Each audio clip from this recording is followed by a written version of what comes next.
오늘 하나님의 말씀은 마태복음 5장 38절부터 42절까지입니다. 마태복음 5장 38절부터 42절까지 말씀 보겠습니다.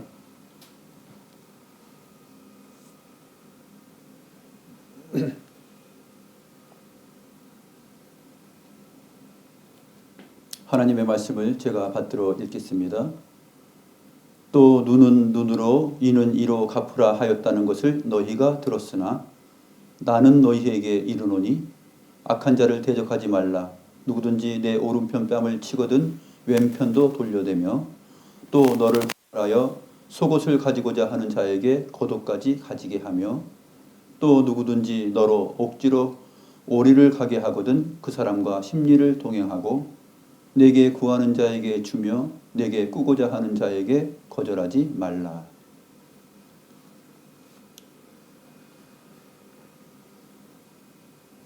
오늘 본문 말씀은 아주 유명한 말씀입니다. 기독 신자들에게도 유명하고 세상 사람들에게도 잘 알려져 있는 내용이죠. 누구든지 내 오른편 뺨을 치거든 왼뺨을 돌려대라. 너무나 유명한 말씀이죠.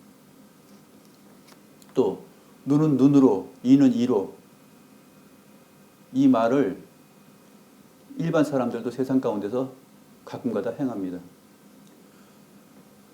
드라마나 영화를 보게 되면은 이런 말들이 가끔가다 대사로 나오게 됩니다.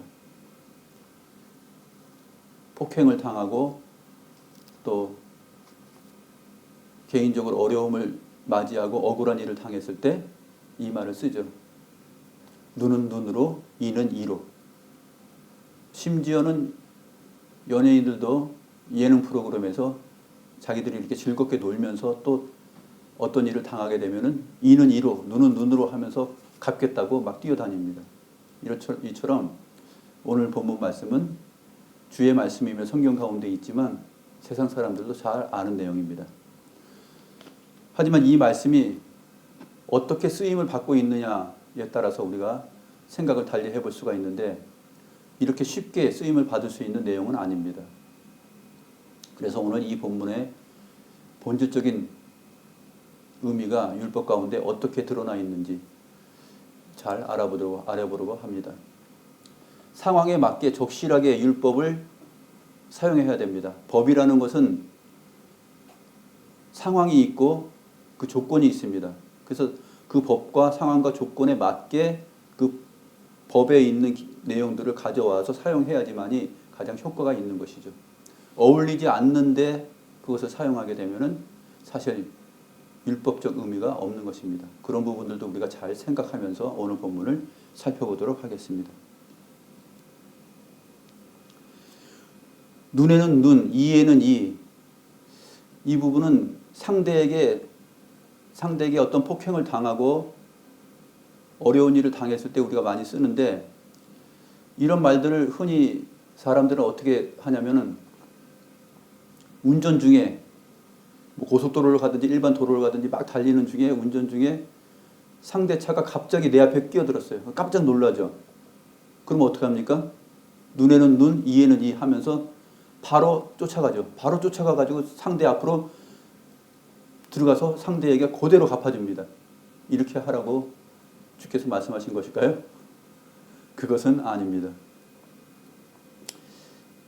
우리 SNS를 많이 사용하는데 휴대폰에 이제 댓글로 자기에게 뭐 무차별 공격을 했어요. 전혀 모르는 사람이 막 댓글로 공격을 합니다. 그러면 사람들이 어떻게 합니까? 눈에는 눈, 이에는 이 하면서 이 성경 말씀을 거기다가 적용하면서 자기들도 막 댓글을 답니다. 야 누구누구야 하면서 욕을 했으면은 그 욕보다도 더 강하고 세게 합니다. 그게 사람들의 본성이죠. 자기가 맞고 당한 것보다 더 강하게, 더 세게 하는 것이 타락한 인간의 본성입니다. 그래서 이 말씀을 보게 되면은 사실 눈에는 눈, 이에는 이 이렇게 나아가지 않고 눈을 맞았으면은 한쪽 눈을 맞았으면 두 쪽 눈을 때리든지 또 이를 하나 부러졌으면은 상대에게 두 개, 세 개를 부러뜨리든지 하는 쪽으로 그렇게 악한 보복 심리를 가지고 나아가는 것이 타락한 인간 본성 안에 있는 보복 심리의 내용들입니다. 아담 이후로 모든 사람이 타락하여서 바로 이렇게 심각한 보복 심리 가운데 놓여 있을 때 우리 주님께서 이스라엘 백성들에게, 하나님의 언약 백성들에게 하나님의 율법을 주셨습니다. 오늘 본문의 내용은 38절 눈은 눈으로 이는 이로 갚으라 하는 것을 너희가 들었으나 라고 했는데, 이 말씀 어디에서 있는 내용이냐면 출애굽기입니다. 출애굽기 21장 22절부터 25절에 있는 내용입니다. 그래서 어떤 상황에서 어떤 맥락에서 주어졌는지 이것을 잘 알아야 됩니다. 맥락 없이 무조건 갖다 붙여서 적용할 만한 그러한 내용이 아니다 하는 것을 살펴보도록 하겠습니다. 출애굽기 21장 22절부터 25절입니다.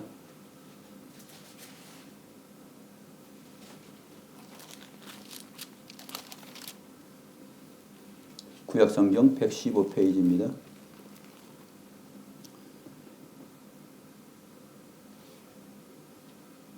같이 한번 읽어볼까요?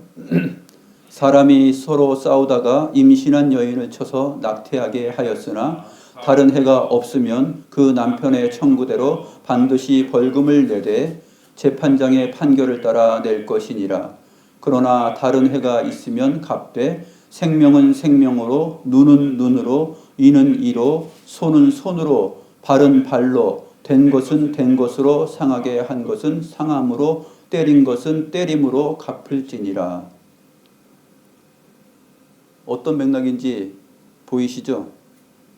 사람이 이제 서로 싸울 일이 생겼어요. 그런데 임신한 여인을 누가 쳤습니다. 낙태하게 하였으나 라고 되어 있는데, 사실 히브리 원문에는 낙태는 죽어서 나온 거잖아요. 죽어서 나온 게 아니고 조산입니다. 조산. 임신한 여인을 쳐서 조산하게 하였으나 그 다음에 다른 해가 없으면 그 남편의 청구대로 반드시 벌금을 내되 재판장의 판결을 따라 벌금을 내야 된다 하는 것이 기준이었습니다. 그리고 상황이었습니다. 서로 싸우다가 임신한 여인을 쳤을 때 그 여인이 조산한 것입니다. 이제 8, 9개월, 10개월이 차서 이제 나와야지 정상인데, 뭐 7개월에 나오든지 8개월에 나오든지 아이가 조산, 일찍 나오게 된 거예요. 그런데 그 엄마와 아기가 다른 해가 없어요. 다른 해가 없으면은 그 남편이 재판장에게 알리고 청구한 대로 그것을 벌금을 갚아야 됩니다. 상해를 입힌 사람이 갚아야 되는 거예요. 그런데 이제 다른 기준들이 나오죠. 다른 해가 없으면 그렇게 하는 것이고, 그러나 다른 해가 있으면, 다른 해가 이제 생명은 생명으로, 아이가 죽든지 그 산모가 죽든지 둘 중에 하나 누가 죽었어요. 생명을 잃었어요. 그러면 생명은 생명으로. 그렇게 말하면서 오늘 마태복음 본문에 있는 내용입니다. 눈은 눈으로, 이는 이로 이렇게 갚아야 된다. 손은 손으로, 발은 발로, 된 것은 된 것으로. 뭐 넘어뜨려가지고 뜨거운 물에 대든지 손발이 다치든지 하게 되면 그대로 갚아주라 하는 것이 율법의 내용이었습니다. 상한 것은 상함으로, 때린 것은 때림으로 갚을지니라 이렇게 말하고 있죠. 다른 해가 있었을 때예요. 조산하였지만 엄마도 괜찮고 아기도 괜찮고 조산한 이유 외에 다른 해가 없을 경우에는 그냥 벌금을 청구한 대로 재판장이 판결을 내려서 갚는 것입니다. 그런데 다른 해, 여러 가지 생명이 위태롭게 되었다든지 생명이 상하였다든지 아이와 엄마 가운데 둘 중 하나가 눈이 다쳤다든지 이가 부러졌다든지, 눈은 눈으로 이는 이로라는 것은 이제 아이가 불구자로 태어나든지 하게 되는 상황을 말하는 것이고, 또는 산모의 눈이 다쳤든지 또 이가 부러졌든지 하는 상황을 말하는 것이겠죠. 그랬을 경우에 이 말씀이 율법으로 주의 백성들에게 주어진 것입니다.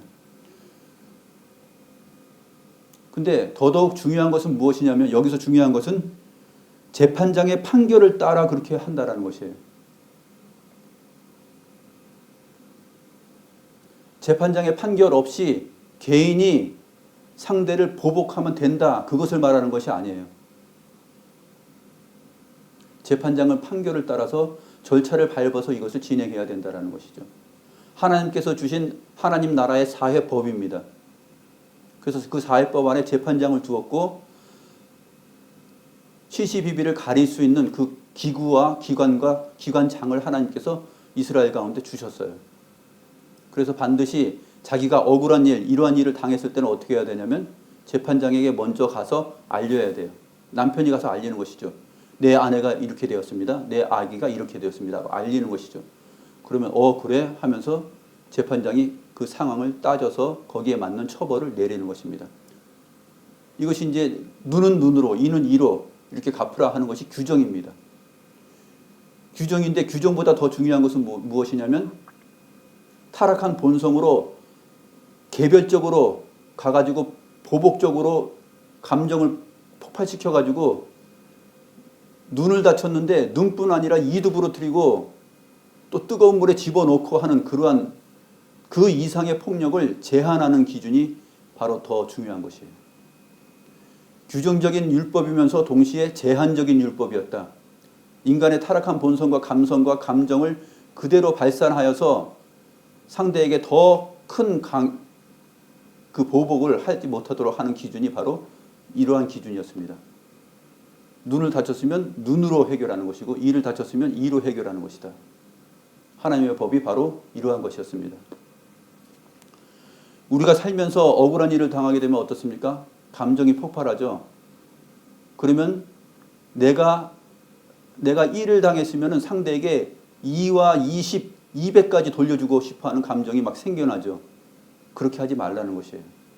그리고 개별적으로 찾아가서 개인적으로 그 사람에게 보복하지 말라는 얘기입니다.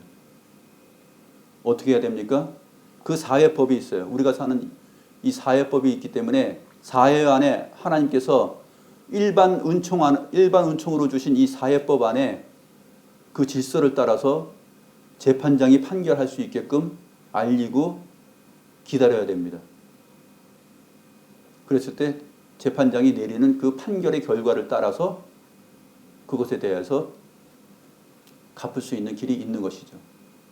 그런 과정과 절차를 여기서 잘 말해주고 있습니다.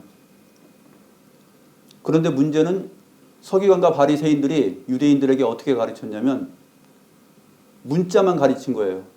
율법의 정신과 도리와 왜 하나님께서 이러한 율법을 이스라엘 백성들에게 주셨는지 그러한 상황을 전혀 생각하지 못하고 문자만 본 것입니다. 눈은 눈으로, 이는 이로 갚으라. 그러면 아무 일 없다라는 것이에요. 네가 눈을 다쳤어, 눈을 맞았어, 그러면 상대에게 가서 눈을 때려. 그러면 죄가 안 된다는 것이에요. 아무 일 없다. 이렇게 가르쳤던 것이 서기관과 바리새인들의 가르침이었습니다. 지난 시간에도 우리가 살펴보았지만 교회에서 가장 중요한 것이 무엇이냐면 하나님의 말씀이 무엇을 근거로 하고 있고 어떤 상황을 얘기하고 있으며 그것의 본질적인 의미는 어디에 하나님께서 강조점을 두고 있는지 그것을 찾아내야 됩니다. 그 율법의 정신과 본질을 찾아내야 되는 것이지 문자만 가지고 와가지고 그것을 이런 말이 있으니까 이렇게 하면 돼. 아무렇지도 않은 것이야. 또 죄가 안 돼 라고 말을 하고 가르치면은 교회가 세상보다 나을 것이 없는 그러한 상황으로 되는 것입니다.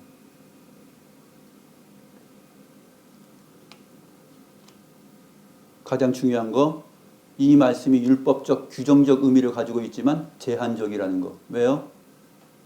인간의 타락한 본성이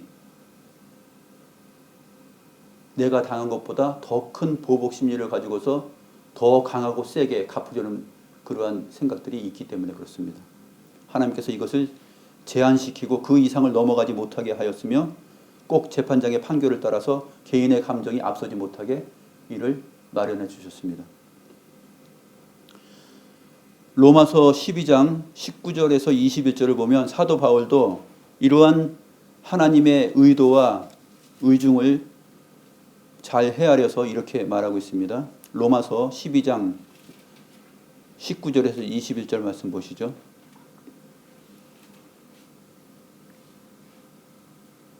같이 한번 읽어볼까요? 내 사랑하는 자들아, 너희가 친히 원수를 갚지 말고 하나님의 진노하심에 맡기라.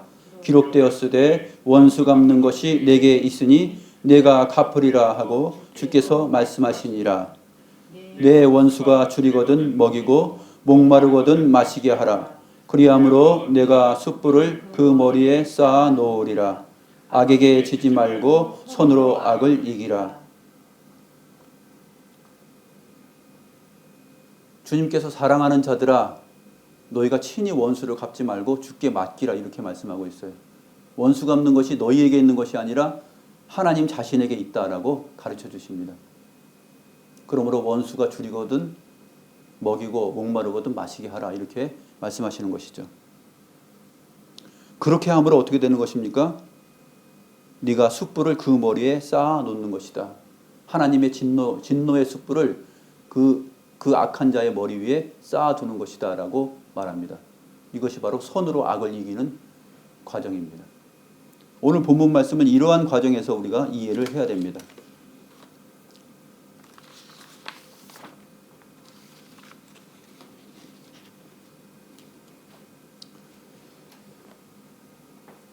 당시에 교회의 교사이며 가르치는 자들이었던 서기관과 바리새인들은 전혀 이러한 의중을 생각하지 않고 하나님의 마음을 헤아리지 않으며 하나님께서 왜 이러한 법을 주의 백성들 가운데 두셨는지 그것을 파악하지 못하고 자기들의 자의적인 생각을 가지고서 이렇게 하면 괜찮아 라고 말하면서 그 사람들의 악한 본성을 그대로 발현할 수 있도록 기회를 주었습니다. 전에도 말씀드렸죠. 이 악한 교사들은 사람들의 심리, 사람들이 원하는 바 그것을 잘 캐치하여서 그 사람들의 본성이 그것을 하게끔 합니다. 그럼으로써 자기들이 인기를 얻는 거예요.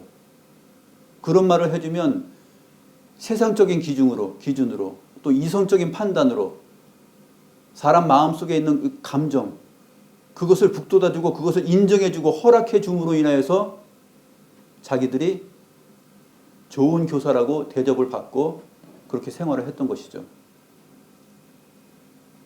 그러나 주님은 전혀 다른 내용의 말씀을 가르쳐 주십니다. 나는 너희에게 이르노니 라고 말하면서 하나님의 율법을 제대로 설명하고 하나님 나라의 도리를 설명합니다.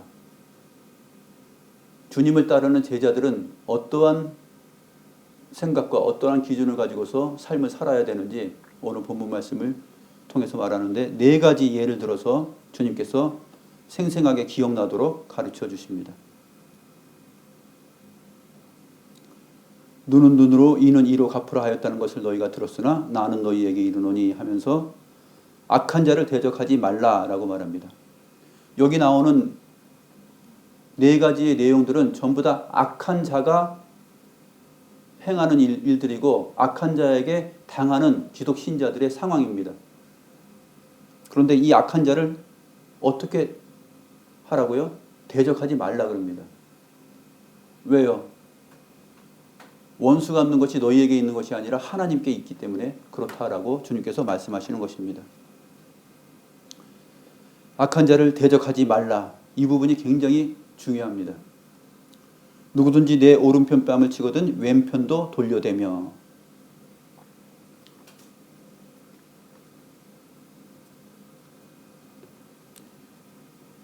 누군가에게 한 대 맞았어요. 한 대 맞으면 이 말씀을 어떻게 해야 됩니까? 이해합니까?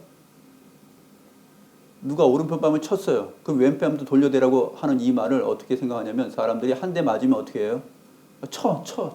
그래 쳐라 하면서 머리하고 얼굴하고 들이대잖아요. 우리 그런 거 많이 보지 않습니까? 싸울 때 한 대 치면 그래 쳤어? 쳐 하면서 들이댑니다. 이렇게 하라는 것일까요? 아니죠. 그렇게 하라는 것이 아닙니다. 근데 한쪽 뺨을 맞았어요. 근데 나는 하나님 나라의 제자지 하면서 정중하게 이쪽도 때려주십시오 하고 정중하게 말을 했어요. 그렇게 하라는 것일까요? 그렇게 하면 상대의 감정을 더 상하게 합니다. 한 대 맞았는데 맞은 사람이 이쪽도 한번 더 때려주세요. 이렇게 말하면 상대의 감정이 폭발합니다. 그것을 유도하라는 것일까요? 그건 아니죠. 여기서 우리가 유대인들의 그 일상생활에서 있는 그 상황을 알아야 되는데, 오른편 뺨을 치거든 왼편도 돌려대라 라는 이 말이 의미하는 바가 무엇인지 알아야 됩니다. 누군가가 상대가 나의 오른편 뺨을 치려면 어떻게 쳐야 돼요? 왼손으로 치든지 아니면 오른손으로 치게 되면 손등으로 치게 되죠. 고대 사회나 현재나 모두가 다 손은 오른손을 씁니다. 90% 이상이, 대부분의 모든 사람들은 오른쪽을 사용합니다. 그래서 생활 방식의 기준이 다 오른쪽으로 되어 있어요. 예수님 당시에도 오른쪽이 기준입니다. 구약 시대에도 오른쪽이 기준이죠. 그래서 왼손잡이라는 내용이 사사기라든지 물맷돌을 돌릴 때 왼손잡이들이 나섰다라고 했을 때 구약 성경에서 왼손잡이가 특별히 언급되는 이유가 바로 그런 것입니다. 대다수 모든 사람들은 거의 오른손을 쓰는데 고대 시대에도 왼손을 쓰는 것은 가끔 있었던 것이죠. 아주 희귀하게. 그래서 오른손잡이의 기준입니다. 그런데 너의 오른편 뺨을 치거든. 나의 오른편 뺨을 치려면 오른손으로 어떻게 쳐야 돼요? 이렇게 칠 수 있을까요? 손을 이렇게 꺾어서 이렇게?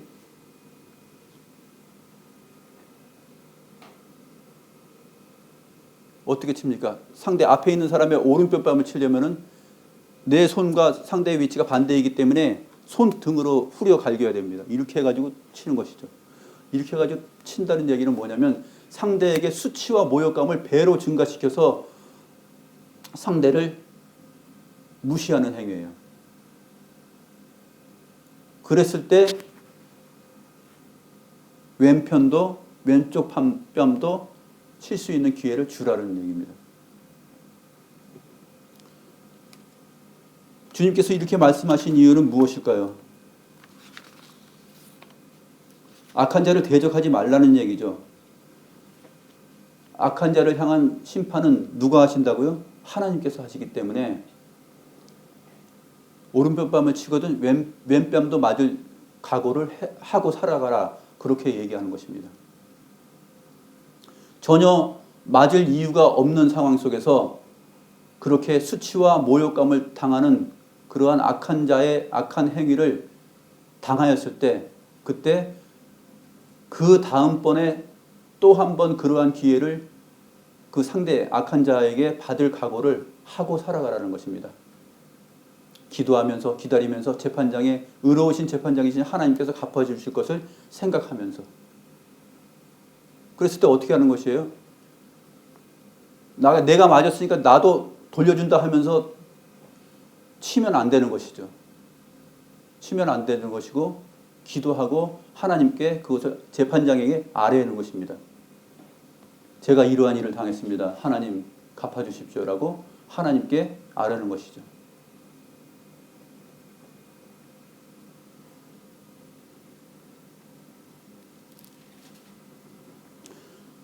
누가복음에도 이 동일한 내용이 기록되어 있는데, 누가복음 6장 29절을 보면 누가의 경우에 누가복음에 보게 되면은 누가는 오른편 뺨, 왼쪽 뺨 이렇게 방향을 언급하지 않고 있었어요. 한쪽 뺨을 치면은 다른 쪽을 돌려대라, 이런 식으로 누가복음 6장 29절에는 그렇게 기록이 되어 있습니다.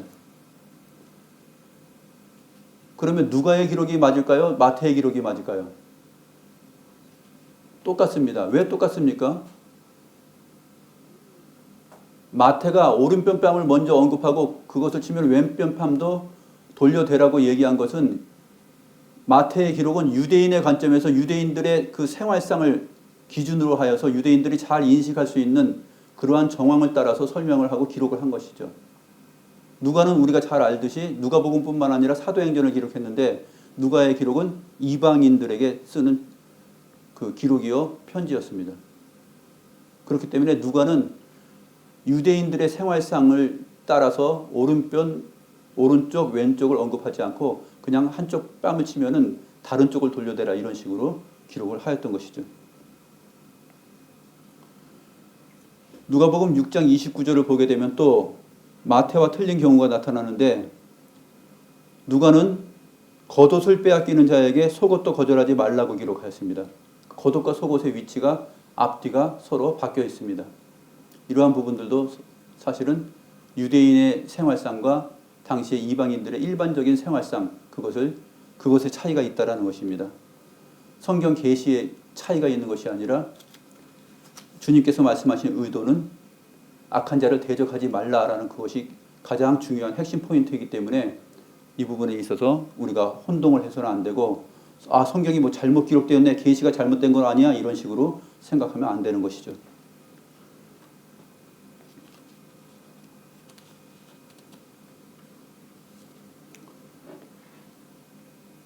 (40절) 말씀 보겠습니다. 주님께서 한 예를 또 들은데 너를 고발하여 속옷을 가지고자 하는 자에게 겉옷까지도 가지게 하며.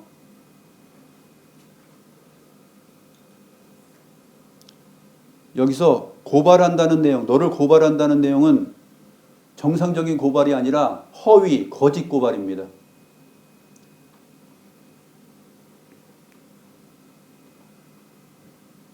너에게 상해를 주고 악한 일을 하기 위해서, 지금 악한 자가 하는 행동이거든요. 위에서 언급했듯이 악한 자를 대적하지 말라, 이 부분을 꼭 기억하면서 나머지 예를 살펴보아야 됩니다. 그래서 악한 자의 행위죠. 너를 고발하는 행위가 정상적인 자의 행위가 아니라 악한 자의 소행입니다. 그래서 악한 자가 헛되게 거짓되게 고발하여서 속옷을 가지고자 할 경우에 겉옷까지도 가지게 할 수 있는 기회를 주라 하는 것입니다. 이제 속옷은, 유대인들에게 속옷은 일반적으로 가정에서 입고 생활할 수 있는 그러한 옷이에요. 그것을 속옷이라고 말합니다. 기본적인 옷이죠. 그러니까 삶의 기본권입니다. 그런데 겉옷은 어떤 것이냐면, 겉옷은 그 사람의 품위와 신분과 이러한 것들을 잘 나타내요. 겉옷은 굉장히 중요한 옷입니다. 신분을 나타내기도 하고 그 사람의 그 경제적인 능력, 이러한 것들도 다 포함하고 있고요. 이 겉옷은 또한 추울 때는 이불로 사용할 수 있을 정도로 굉장히 중요한 옷입니다. 그러므로 이 말은 악한 자가 너의 삶의 기본적인 것을 건드려서 악한 행위를 너에게 행할 때에는 너의 가장 중심이 되는 가장 중요한 것도 잃어버릴 수 있고 가질 수 있는 환경을 줄 수 있는 그러한 마음을 가지고 살아라 하는 것입니다. 왜 우리는 이렇게 지고 살아야 됩니까? 라고 생각할 수 있겠죠. 왜 당하고 왜 지고 살아야 되는가? 거기에 하나님 나라의 의가 있습니다. 서기관과 바리새인들이 말하고 있었던 그 의가 아니라 우리 주님께서 친히 모본을 보이시고 주님께서 원하시는 그 하나님 나라의 의가 거기에 깃들어 있는 것이죠.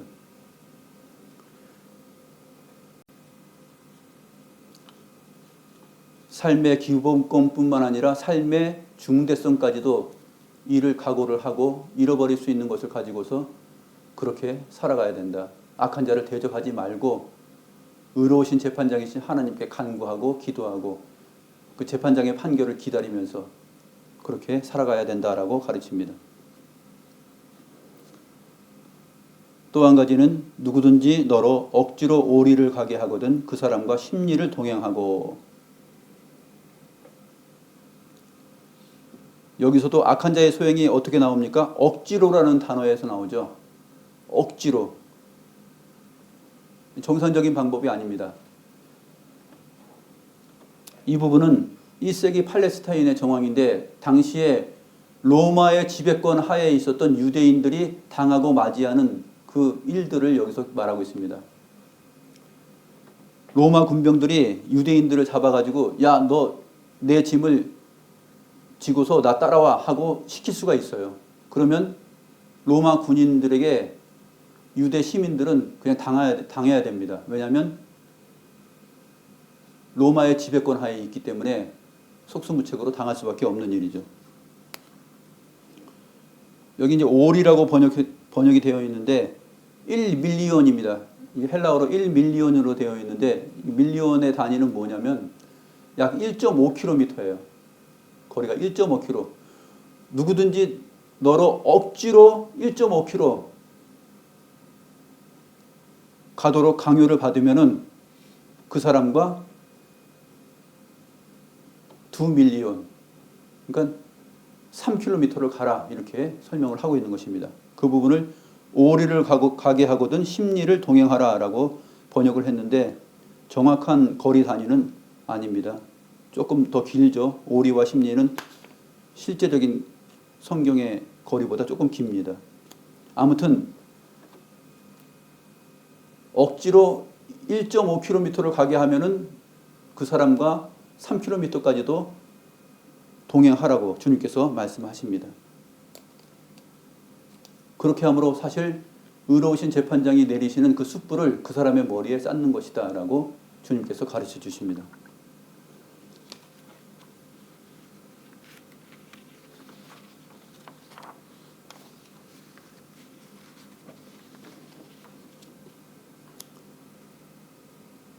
세상 사람들이 우리에게, 기독 신자들에게 이렇게 악한 자해 소행들을 많이 저지를 때가 있습니다. 하나님을 믿는 천국 백성인 우리들은, 또 주님의 제자들이라고 스스로 생각하고 있는 우리들은 어떻게 살아야 될까요? 바로 이러한 자세로 하나님의 율법을 생각하면서 살아가야 됩니다. 어찌 보면 바보 같고 무능해 보이고 무력하고 힘없는 존재처럼 살아가는 것이죠. 42절 말씀 보겠습니다.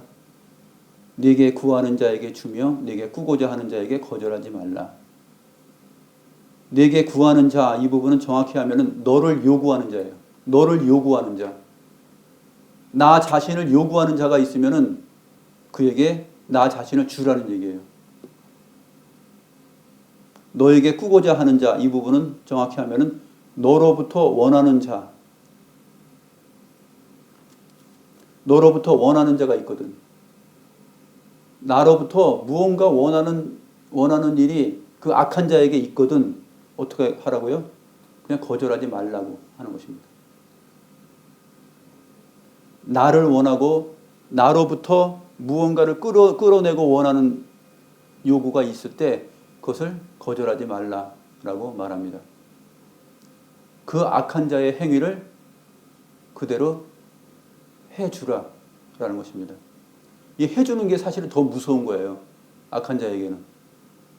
악한 자는 자기의 그 목적을 이루었다라고 좋아하겠지만 사실 기독 신자 입장에서 그것을 악한 자가 그렇게 할 수 있게끔 내버려 두는 것, 그것은 굉장한 심판입니다. 주님께서 이러한 것들을 가르쳐 주셨는데 바로 이 서기관과 바리새인의 의보다 더 나은 의가 무엇인지를 주님께서 설명을 하시는 것이죠. 참된 교사로서, 참된 목회자로서, 선지자로서 이 말씀을 하신 것입니다. 그런데 이렇게 말하신 주님께서 자기의 삶은 어떻게 사셨습니까? 이렇게 사셨죠. 이렇게 사셨습니다. 주님께서 모함을 받으면 그 모함 받는 대로 가서 따지고 댓글 부대를 올려가지고 그 사람을 못살게 굴고 하거나 원수 갚는 일을 하지 않으셨어요.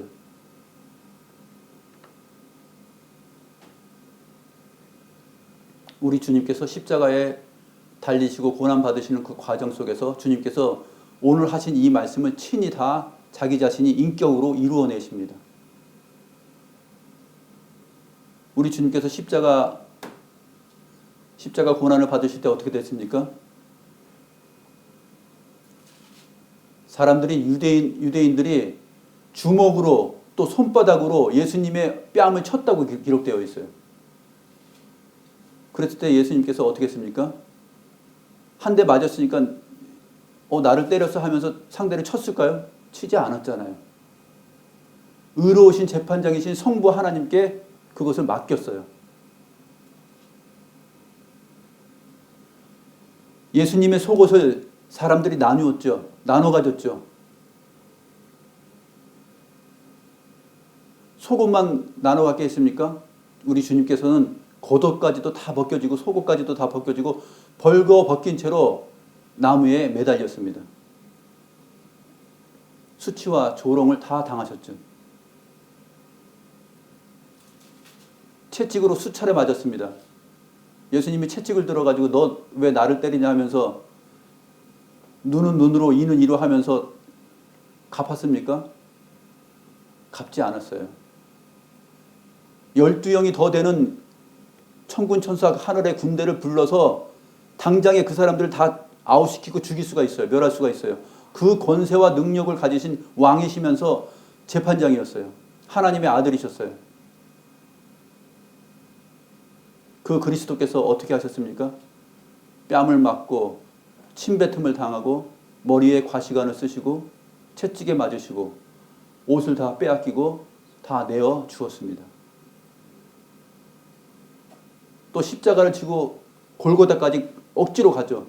억지로 가게 하는 그 로마 군병의 그 지시를 따라서 1.5km 가는 것이 아니라 3km 더 멀리 걸어갔습니다. 우리 주님께서 오늘 본문에서 이 말씀을 하셨을 뿐만 아니라 친히 이 말씀대로 주님께서 살으셨습니다. 이것을 생각할 때 우리가 어렵지만 천국 백성으로서 주님의 제자들로서 마땅한 도리의 삶이 어떠한 삶인지 우리가 생각해야 됩니다.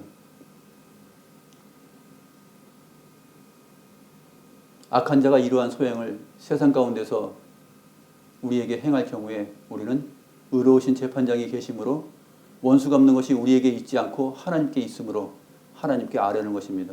그러면 재판장의 판결을 따라서 그 나머지 원수 갚는 일이 진행이 되는 것입니다. 재판장의 판결을 따라서 되는 것입니다. 우리가 가서 스스로 개별적으로 가서 우리의 감정대로 우리의 분노를 폭발시켜서 상대를 갚는 것이 아니라 재판장의 판결을 따라서 그렇게 하는 것입니다. 그 하나님 나라의 천국 백성의 도리를 오늘 주님께서 잘 설명을 하셨습니다.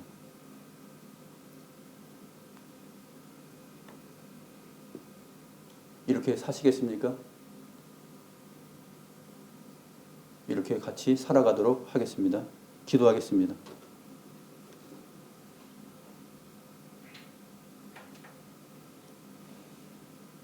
거룩하신 하나님 아버지, 이 세상에 사는 동안 천국 백성으로 살아가는 저희들이 악한 자에게 당하는 모든 일에 있어서 원수 갚는 일이 우리 스스로 행하는 것에 있지 않고 하늘의 의로우신 재판장이신 하나님께 맡기고 기도하고 하나님의 법에 의존하는 것이라 하였습니다.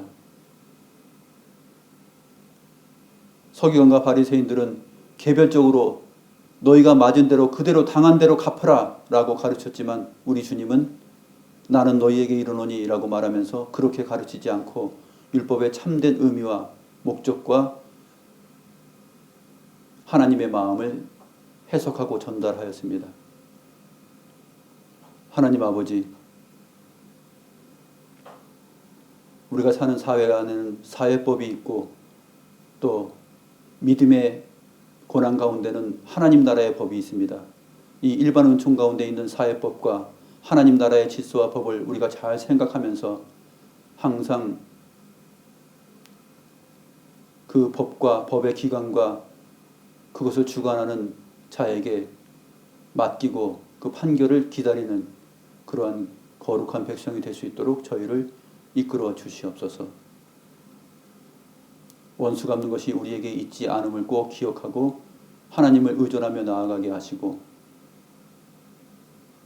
악으로 악을 이기는 것이 아니라 선으로 악을 이기는 그러한 주의 말씀을 생각하며 살 수 있는 저희 모두가 되게 하옵소서. 예수 그리스도의 이름으로 기도드리옵나이다. 아멘.